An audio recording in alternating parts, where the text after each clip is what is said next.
range fight and still not in the zone. Yeah, and now my question is, where's Andretti's trio? They were the ones that were always literally by game 6, they conditioned that entire northeast part of the map. There was nowhere you're going to go. They had the north houses as well, all to themselves. Lame's trio literally was nomads. They went all the way down south to Cape Cod by game 6 and got pushed by Andelix's trio there. So they're making adjustments. The same thing with Malibuca. Malibuca went all the way down to Cape Cod as well. They did not like it. They had a fight. Andelix came in and cleaned them all up. So all these adjustments are going to have some, like Shayo said, tsunami-type effects here on the leaderboard. Already mentioned, the #1 spot went down. That's just so huge, Shayo. Yeah, and the reason I use Tsunami as well is because once it starts, it doesn't stop, and it's always moving forward. It looks like Shizogod is also kind of like a tsunami, the way he's pushing Lame's box. Almost stopping. They have a little bit of a pinch scenario going down right now as well. That's when one person's on one side, the other two are trying to bite from the back as well. Lame can't actually edit out anywhere or find a break. This is troublesome. This is just the first game, and it's already this difficult. It feels like these trios are connected to the hip. They have so many battles throughout all the type part of the map, and this is the first time they're fighting here.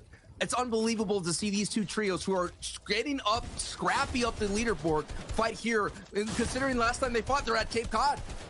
Yeah, I mean, right now, though, Lame's doing a very good turtle impression, but the shell cracks. Yunes finds a way in, shoots him down, and now I think it's a 1v3. Robnet with just 50 HP.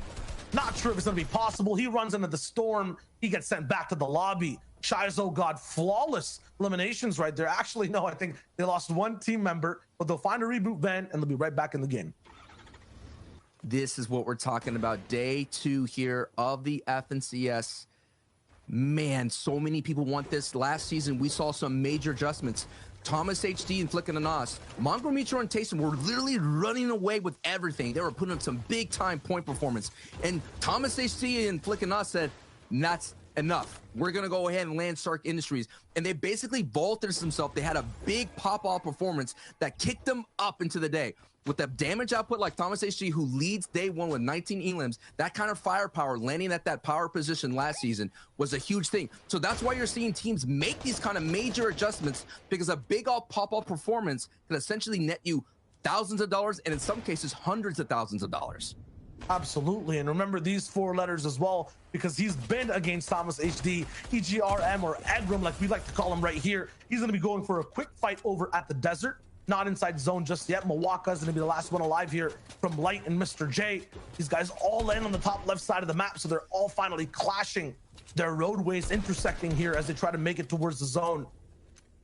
I have one teammate picked up just shortly. The ball is in Mawaka's field. The issue is this game is not fair for him. This is not just a net with 2 teams on either side.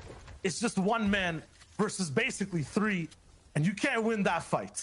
No, that's why you're seeing a sanding opportunity here. Maybe the tunnel up, but Kibo says not so fast, my friend. Going ahead and dig right into the sand and find himself an opportunity to convert some siphon and, more importantly, 2 points.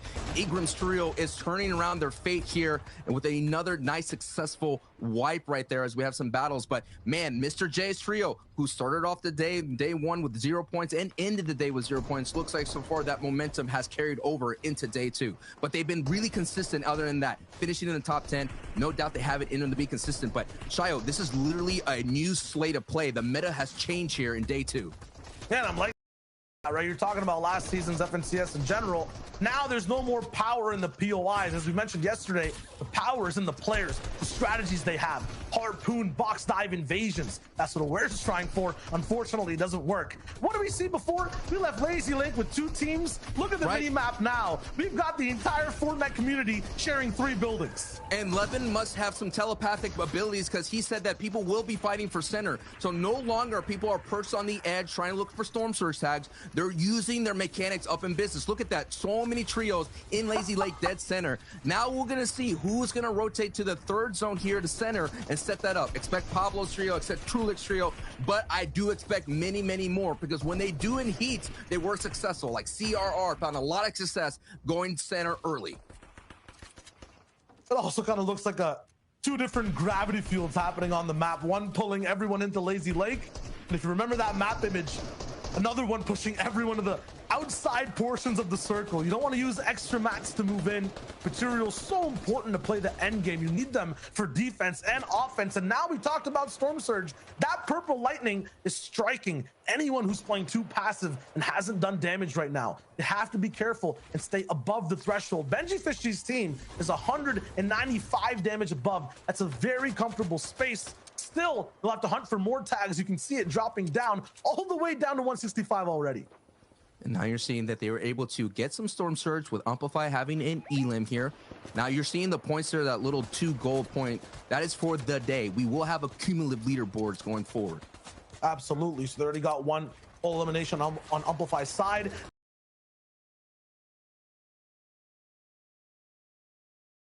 Over first because we saw Seti, Cammy, and Teak go down. They're only about 4 points behind, now just 2 with that elimination as well. So Benji might be able to take the lead off this game. Just have to be careful because today so far what we've seen, Sancho, right, or just in yesterday, Kenji going down, sometimes Amplify going down. They have to be careful. I asked what was going on with Andretta Trio, and look at their loadout. Something must have happened at their drop where they had to retreat and back away. They do not have power, they do not have surge. They're in shambles, and down goes Andretta. Refsguard is still feeling that pain of Storm Surge, and I just feel like this trio has always been wounded in day one, and their rotations have not had the amount of bandwidth that they needed to breathe. Because what ends up happening is these kind of beeline rotations get interrupted by these high-level trios who are making dead side rotations like Hen's trio and things of that sort have surely disrupted Andretta's run. It's just, if you go back to the VOD reviews, they always have a dangerous neighbor on their rotation, sometimes Thomas HD. Yeah, they're flipping their POIs back and forth as well. It just gets really awkward to have a sound footing when playing the game. Still though, I'm just watching out for Amplify, Matzo, and Benji, Train H and NRG, the combination. We're basically going to take first in just a few moments, one more elim, and they can do it. And why they've been so successful is because so many teams are fighting for height, and Trulix's trio, with Stompy and Pink, have been pushing people down with RPGs. And that game plan for Train H is basically let them come down to us and we will clean them up. That is what they're being so successful in, is every time a team gets down there, they're in shambles, and they've been rotated in. Like Reese mentioned in game 2, the height team was Trulix's team. They had no way to pressure down below, and that was just the perfect scenario, the perfect storm scenario for Amplify's plan there. He basically was able to wipe out a lot of people down below. And while these guys are kind of in a hurricane surrounded by other teams inside the top 20, other teams looking to be more aggressive, they'll be the eye in the center trying to play a little bit more passively, trying to not have that much action. On the outside, we just got the perspective of Hen, Chapix, and Janice. They're going to be rotating in just a little moment, but everyone else has the same journey to make. They have a max zone pull, and they're all side by side. They'll be clashing, like rotating tops in a little dome back and forth as they make their way towards the zone.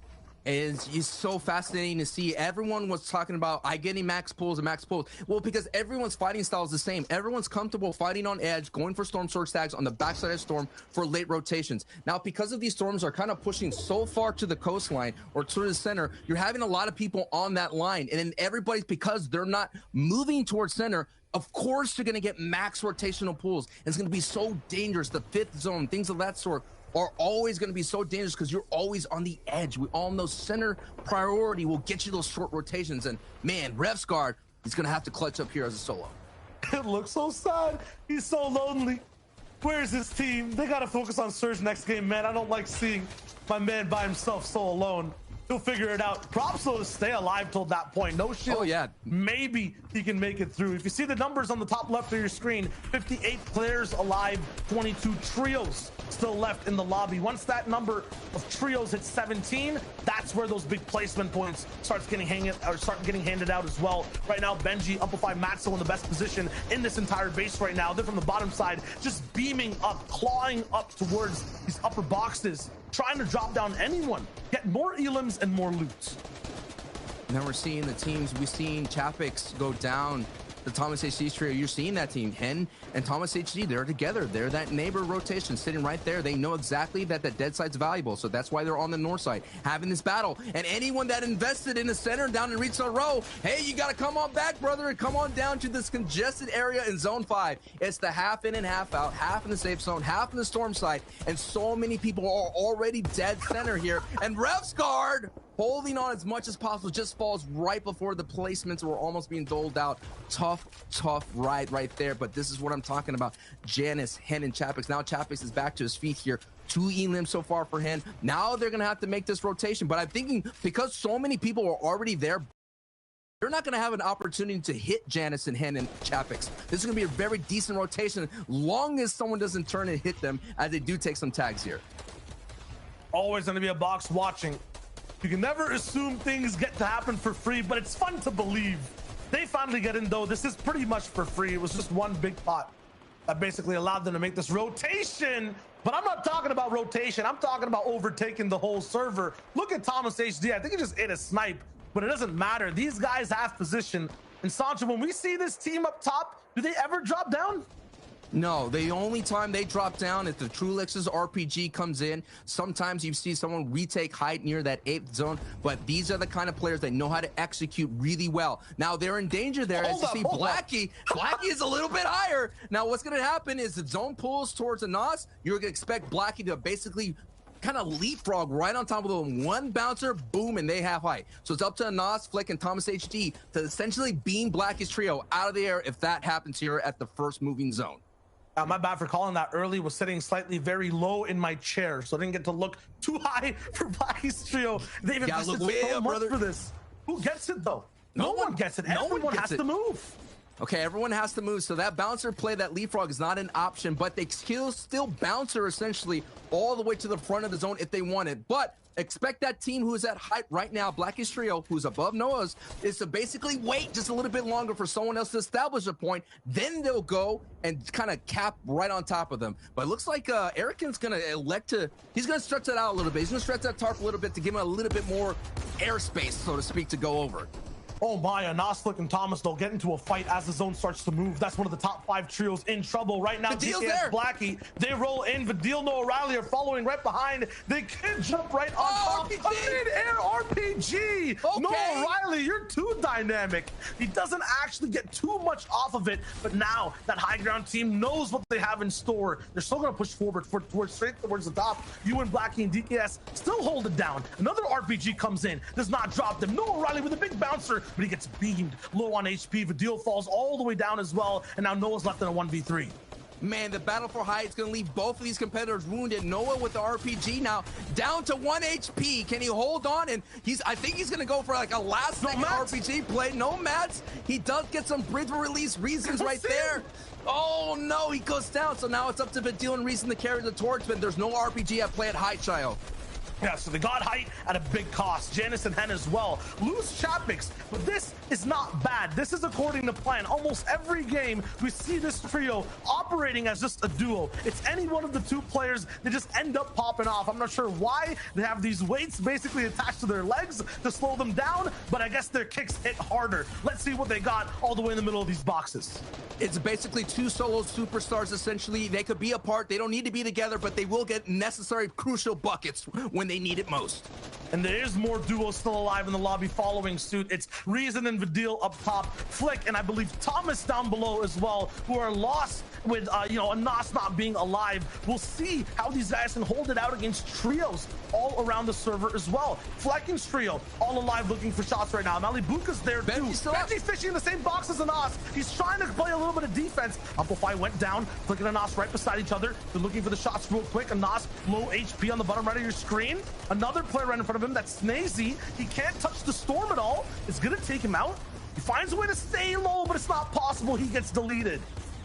Now it's up to Vadil and Reason here. They're going to have the opportunity to close out this match with the victory royale and a huge elim point here, but they have to do it as a duo. Look at it down below. Hen, this is perfect opportunity for Hen to pop off. Can Flick pop off? No, he gets popped instead. Goes down to Snazy, who is a solo hit himself. So that's going to be a big score for Analyx's trio. If Snazy could stay on his feet, these are the opportunities that you could rack up those points you got no business to. We got Kiko's trio in full force down below. Snazy is on the mid ground fighting for his life, trying to hold on as much as possible. Now he has no choice here but being Wood builds, and if someone sees him and they get him right down, gets bopped.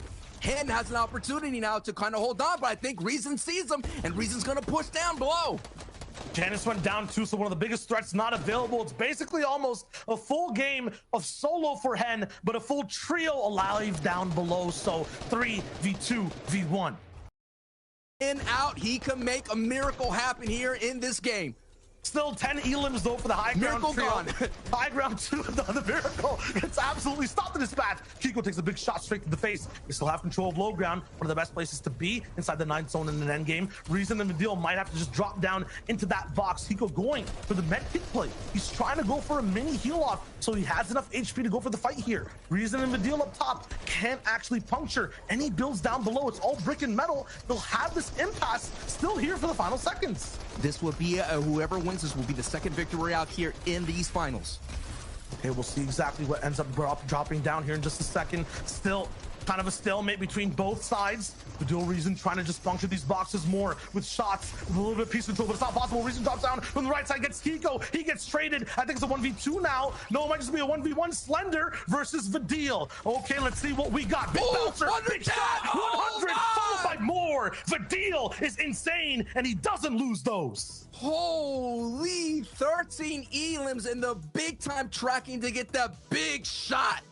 Wow, that is what the kind of finish that they have, and they were able to do it with that crazy RPG play, bouncing right over, sneaking up behind Blackie's trio. That's what I'm talking about. That's the action I want here on the finals in day 2, Shayo. 5 letters, 1 word, style for Vadil. Woo! That was just absolutely sick from the trio. I don't even think we were watching trios that game. That felt like duos and solos the whole way through.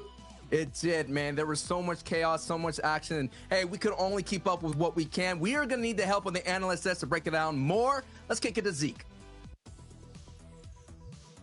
Yo, Vadil with the massive 100 off the enemy trying to launch pad up, or rather bouncer up, bro.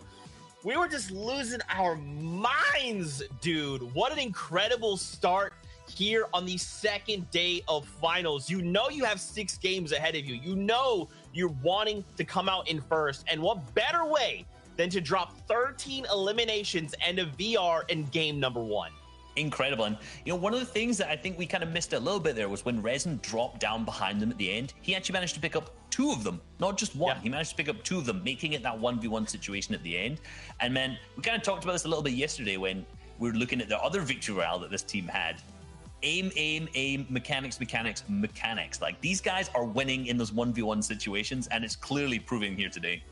Yeah, these guys are phenomenal, right? One of my favorite things about what was so effective for these guys that game, you know, nobody goes down. They're playing as a duo, and, you know, they have so much ammo available. One of my pet peeves as an analyst is when I watch a team, they have, you know, 400 shots available, and they're not taking them. You know, you can't save your ammo for next game. You know, you got to use it in the game you're playing. And these guys had relentless pressure, right? You know, some of the trios down below would have had no idea that it was a duo above them, right? Because these guys were constantly spraying, applying pressure, and it ends up leading to that victory. Great stuff.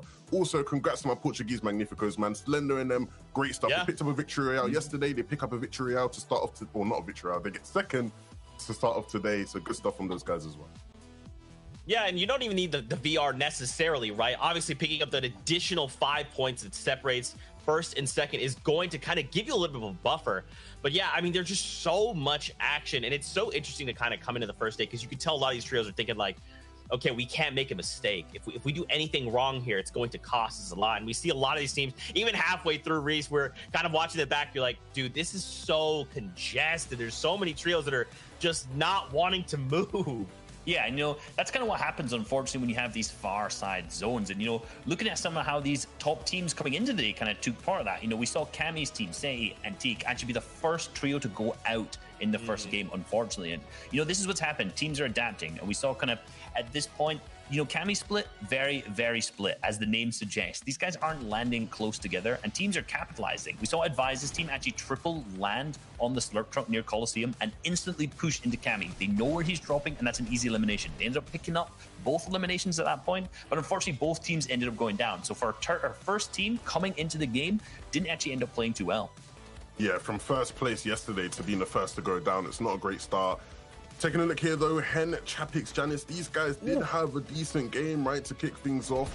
I think they're going to be looking to sort of build on what they just achieved. I think they just got, third place there? So a really good start. Some highlight plays as usual. It's exactly what you expect out of these guys. They are in, amazing form at the moment. And then the VR there, what a shot there from the deal. Great stuff. Take a look at the leaderboard. Changes. This is what happens for Cammy, City, and Teak. I talked at the beginning about how there's such fine margins, so much potential for things to change. And with that victory out, Vidil, O'Reilly, and Reason will pull away just for now. Hen, Chapix, and Janus shortly and closely behind them as well. Yeah, and all of our top three are so close right now. 9 points between the top three going into the next 5 games. But if you notice, all 3 of these names were in that endgame playing as a duo. Shayo kind of mentioned it a little bit, but we saw Noah Riley go down at the top when he's going for height, and he had the rocket launcher, but the boys still managed to pick up that big victory royale. But Hen, Janus were also playing as a duo, and then also they lost Matzo from Benji and Amplify as well. So all duos playing in the endgame and still managing to secure a ton of points. It just shows how good these teams really are. Yeah, I want to highlight Anderlecht, Snazy, and Squeeze there in 9th, right? They got 4th in that final game there. And so to see, what they can do, they had a great start yesterday. They had another similar-ish start where, they had a really good first game and things sort of tailed off towards the back end. So can they sort of, sustain this level of performance over the course of the next, 5 games? If they can, then I'm sure they're going to push way higher than 9th. But it's all about being able to put that into motion. Kiko, Slender, and Mosh, that victory pushes them way back up. They were nowhere near the top 10 when we looked on the leaderboard. Now they are, right? So just one victory, not even victory, I keep saying a victory, they didn't win the game. Just one second place alone, is enough to push you so far up the standings there. I think you were trying to project onto them. Hopefully these guys are going to pick up that victory royale. They got it yesterday. Their games yesterday were interesting because they were actually battling back and forth between Anderlecht, Snazy, and X-Squeeze. We see Kiko's team landing in Retail Row, and then we see also Anderlecht's team landing down in Kai Corner. So they're kind of opposing Storm Surge strategies, right? They need to fight against each other. But in that game, they ended up actually not. So both performing very well. And you said in that game, they were similar to the first day tomorrow. They started first in the first game yesterday, and 4th in the first game yesterday, and 4th today as well. Anything goes right now, Fortnite fam. With 5 games left, who will be our new FNCS Trios champion? We're getting closer to find out. But for now, we're aboard the battle bus once again and back into the action. It's Shy Wager, it's Sancho West. Over to you guys. Who will be our Trios FNCS champion might be the hardest question to answer because the variables are changing each and every game. And how chaotic those variables were changed. I mentioned that yesterday, that this kind of formula, it's all set. Everyone had it, but literally the entire formula has changed. We're no longer edge fighting here on Storms. We're no longer hanging out trying to get simple Storm tags from a distance. We are getting in the nitty gritty. We are getting right up in people's grills and trying to get them out of this competition with some aggressive play. Just seeing Advise's trio literally land on Cammy's on that split on one of those trio members, like that in itself shows you how aggressive people are. And for the first time in a long time, Shayo, we may have a zone being up north. And that's going to be spending some great news for Hen's trio, who's been always making these crazy south migrations, right? Finally, they get one in their backyard. So it's going to be interesting to see if they're able to walk away with the victory royale. And one thing to point out, though, is we saw that Hen and Janus were going in there basically in that final movings as basically as duos, right? And what would we say? They will find a way to get some good placement out of that and get some elims. And they ended up in 3rd place, Hen getting all the way to that point. And that's what's been working so well for them. And if you try to do that formula or somebody else, it just doesn't work. It just doesn't make sense. It shouldn't work. But Hen, they end up making it work so well. This is like the one math class that I love because I can actually understand it and follow it through, right? Just expecting good players to play great. I feel like I'm actually at home and now I'm learning. Still, though, for Matzo, Amplify, Benji, that last game, huge for them to take over at first at one of the best positions. They were beaming down below. They get knocked down 1 tier to 3rd now. They're still kind of in that running. It's just 5 points of a difference. But you have to remember, Sancho, right? When these teams have an opportunity to steal a game over, when they have an opportunity to be the guys controlling the lobby and they miss it, that hurts because that opportunity doesn't come every single time. Speaking of opportunities, looks like Lames Trio and Malapukas Trio have decided to see their luck at Steamy Stacks, and I think Andretta has decided to, like, hey, I'm out of here. Now we're going to take a look at the overall scope of things and seeing if there's any other kind of engagements happening. And that middle zone, that is Michael's Trio, and they have been doing so well throughout this entire day one. Their success has been led to a lot of smart rotations and taking advantage of those crystals.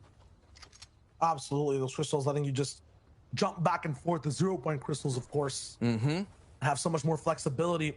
That overhead map shot was just really cool too. You're noticing that a lot of trios are splitting more and getting more, being a little bit greedy off their POIs. Oh yeah, this is huge. It makes it look like a beautiful painting though. It's nice. We get art inside Fortnite amongst all the action. Yeah, Matzo is never really that far off the coast. It's usually Amplify is the one that's that far. Amplify literally sits on the edge and he just fishes. That's how far as he goes.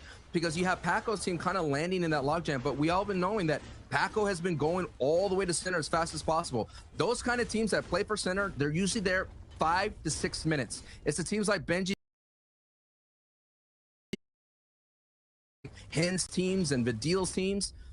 I would say they'd be in their POI for 8 minutes, but it looks like all calm is chill on this POI. For the first time, there is a moment of peace. No. This is not peace. Have you ever been on like a customer support call before, Sancho? All the time. You get angrier the more you have to hold. I guarantee those trios are just, just steaming inside Steamy Stacks, waiting for the fight to break down, pumping up their loadouts. Past that, though, these guys got their call answered. They're at the help desk. Artox, Pizza, and Ardent might not even need a helping hand here. They're looking pretty good in this fight. Ooh. Never mind, reverse that situation. Never mind, double reverse that situation. We're now looking at them just taking apart Vior piece by piece. And in a matter of, 7 seconds, that fight is over. Vior still haven't found a home in this map. They've been looking all over the place. And Artox, Pizza, and Ardent have coming from Misty Meadows. So they saw someone in the water that they weren't recognized hanging out in their POI and they decided to push them. You're seeing more aggression. You're seeing more people taking up close and personal. It's just such a different type of style.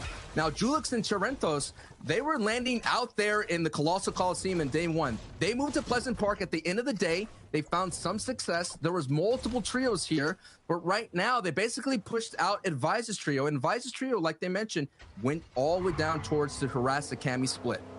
Yeah, this is kind of like, one of those reality TV shows, Life Swap, right? So it's cool to see how these guys are playing in each other's POI swap, right? Yeah, POI swap. It's just so different because these guys just leave so early. Julix and company, they just go straight over to a different POI fast. Meanwhile, when we saw Cubics yesterday, he spent a long time there enjoying the home, cooking some food in the kitchen. You'll notice 2 cars. These guys are gone. Maybe upkeeping metal. Nope, they're skipping that. Toronto's taking snipes at the passenger side. They're looking for more across the map. And we see Savage just that mini map. Savage is going to his Stormstead's tags part right there, his Storm Search tags part. Savage has talked about, he knows exactly where to go. That little mountain that they just passed, that's where Savage is. It's good to see Savage here. What's been hurting Savage's trio is essentially is always somebody in his spots there for Storm Surge. So far, clean right now, looking good. He needs to make some movement here. I think this is his opportunity for that trio to make some movement on the board. Because look at the leaderboard already, Chayo. First place was Vidil's Trio, 171 points. Second place, Hen's Trio. Third place is Amplify, 162 points. Seti, Kemi, who got fourth. Not too bad there with 147 points. And Flickanos and Thomas HG right on the heels, 141. I got to message the back end and see if we can support these many points being dropped down by the first place team. We're almost at 200, and including this game, we have 5 more to go. So, I'm not even sure what records are about to be broken inside this FNCS if Vidil, Noah Riley, and Reason get, maybe just 2 more games to do what they do. There's nothing like a wild card. The wild card just causes so much chaos, and Knifer's Trio has been so chaotic throughout the entire day and the tournament total. So far now, they're in another spot. They're in the contesting Steamy Stacks. These guys have been all over. Maybe they just want screen time. You know what I mean? They want to see some broadcast stage light. And that's a great way to go, is just to go to a different place because the camera's there. Absolutely. I mean, these guys are just hunting for the fight. It's nice to be dynamic and stay on that north side. You got to remember this game, also might be different because this is a very different type of zone. Usually, if it was the south, you see the mountains, or we're in the dry desert. Now we're in the lush forests and what is it? Coves of craggy cliffs.